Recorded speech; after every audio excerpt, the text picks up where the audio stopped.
नाम मौमिता हल्दर, पता कोलकाता। सबसे पहले ये जानिए कि मौमिता के साथ हुआ क्या। আমি 2014 সালে রাকেশ তরফদার নামে একজনের সাথে রিলেশনশিপে জড়িয়ে পড়েছিলাম। তো সে আমাকে সব কিছু মিথ্যে কথা বলে আমার সাথে রিলেশনশিপে আসে।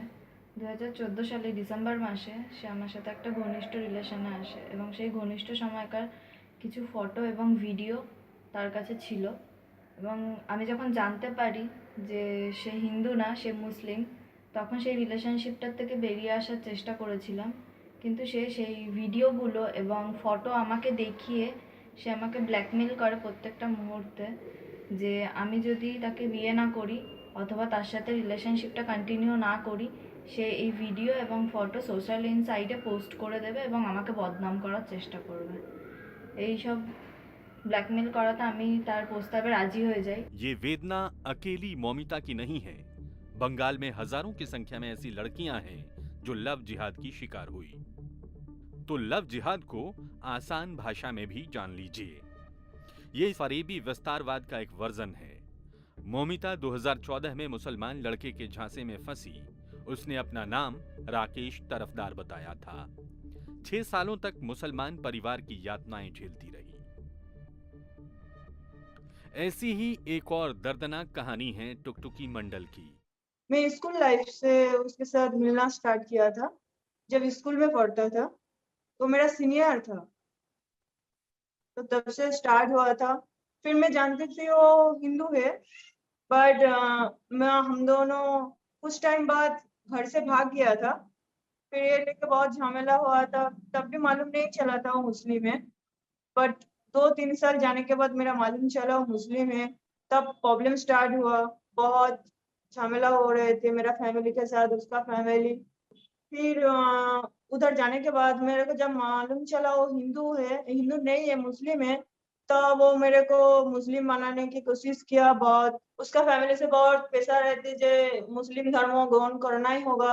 मुस्लिम धर्मों में जो चीज़ होता है सब कुछ मेरे को मानना होगा, सब कुछ उस धर्म में जो चीज़ होता है नमाज़, कलाम, कुरान सब कुछ करना होगा, नहीं तो मैं उधर नहीं रह सकती हूँ, ऐसा प्रेशर आए थे। और फिर मेरा नाम भी चेंज किया। और ये सब तो मेरा मर्ज़ी से नहीं हुआ, ज़बरदस्ती हुआ था। टुकटुकी मंडल भी इस्लाम कबूल करने का इतना बड़ा दबाव न झेल सकी। जिंदगी का जो सफर टुकटुकी मंडल ने जज्बातों के साथ शुरू किया था, उस पर आग की बारिश होने लगी। कोई मुसलमान लड़का अपनी पहचान हिंदू बताकर किसी हिंदू लड़की को प्रेम जाल में फंसाता है, फिर लड़की को सच्चाई से अनजान रख उससे शादी करता है। बाद में लड़की को मजबूरन इस्लाम कबूल करवाया जाता है। उसका शारीरिक शोषण होता है और उसे यातनाएं दी जाती हैं। यही लव जिहाद बंगाल में चरम पर है। सिंह वाहिनी के अध्यक्ष देवदत्त मांझी की जुबानी सुनिए। ये एकदम सच बात है। और ये जो इंफॉर्मेशन हमारे पास आते हैं या जो हम कल्पना करते हैं, ये टिप ऑफ द आइसबर्ग ही है। इससे कहीं अधिक जो होता है वो वास्तव है कि ये लव जिहाद, इसमें तो लव कुछ रहता नहीं है, ये एक अलग जिहादी है, इसमें छल पूरा रहता है। तो ये पूरा बंगाल में छाया हुआ है। लगभग हर एक डिस्ट्रिक्ट में, 2 डिस्ट्रिक्ट में थोड़ा कम है, जैसे कि पुरुलिया में थोड़ा सा कम है, बांकुड़ा में थोड़ा कम है। बाकी पूरा बंगाल एकदम डेंजर जोन से गुजर रहा है, विशेषकर लव जिहाद के मामलों पर। बंगाल में फरेब के कारखाने में लड़के लड़कियों को ट्रेनिंग दी जाती है। लव जिहाद के लिए तैयार किया जाता है। लड़कों को हिंदू लड़कियों को फंसाने की ट्रेनिंग, तो लड़कियों को हिंदू लड़कियों से दोस्ती करने की। ये मुसलमान लड़कियां अपनी सहेलियों से मेलजोल बढ़ाती हैं और उनको मुसलमान लड़कों के करीब लाती हैं। यहीं से शुरू होता है कुचक्र। देवदत्त मांझी बताते हैं कि इस्लाम में दावा के रिवाज का इस्तेमाल भोले भाले हिंदू लड़कियों को फंसाने में किया जाता है।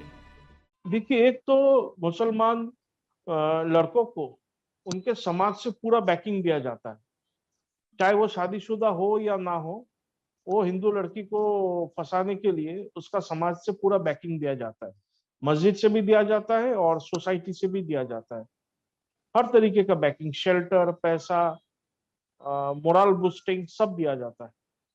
और जैसे कि अभी आपको मेरे पास टुकटुक की बेटी थी, वो आपको जैसे बताई कि इसके पीछे लॉजिक ये रहता है कि हिंदू लड़की को आप लेके आएंगे, उससे शादी करेंगे, निकाह करेंगे, तो आपको जन्नत नसीब होगा। आप इस्लाम में आपका ग्रेड या कैटेगरी बढ़ेगा। इस जिहाद का प्रमुख एलिमेंट लव, प्यार, मोहब्बत, बड़ा ही संवेदनशील मामला। बेचारी हिंदू लड़कियों को लव के जिहाद में फंसने के पहले तक पता रहता है तो सिर्फ लव, और सामने होता है सपनों का राजकुमार। उन्हें क्या पता इसके पीछे बहुत बड़ी साजिश है। देवदत्त मांझी इस पूरे नेक्सस को कुछ यूं समझाते हैं। ग्राउंड में नेटवर्क ठीक है, थोड़ा बहुत अच्छा है, इसलिए हमको पता चला है।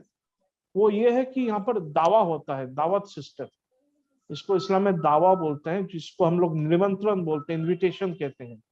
उसमें क्या होता है कि सोचिए कोई भी डिस्ट्रिक्ट टाउन में, डिस्ट्रिक्ट सिटी में या कलकत्ता में ही एक पूरा बड़ा बिल्डिंग को ये लोग सिक्योर कर लेते हैं।